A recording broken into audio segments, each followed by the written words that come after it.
ब्रह्मपुर गांधीनगर स्थित zone media centre ठारे प्रधानमंत्री नरेंद्र मोदी गस्त नहीं एक सांबादिक सम्मिलनी अनुष्ठित हो जाइछि।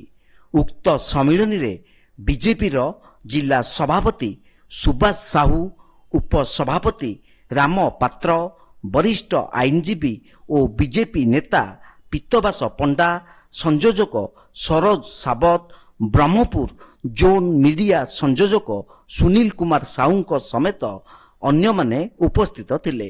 एही बैठक रे शासक दलर विभिन्न दोष त्रुटि को समालोचना करने सहित मोदी ग्यारंटी उपरे आलोचना करा जायतिला।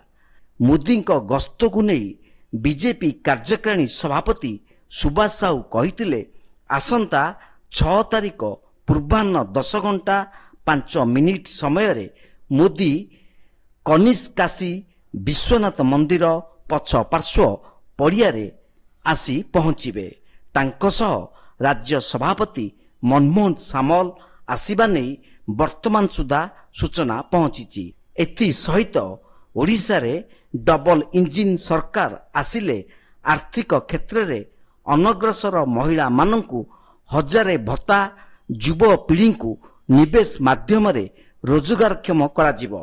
मिनिमम सपोर्ट प्राइस 3100 हेबा सह 70 रु ऊर्ध्व समस्त वयस्क व्यक्ति को मागणा रे स्वास्थ्य सेवा जोगाई दिया जाओ बोली उपस्थित नेता माने कहिथिले।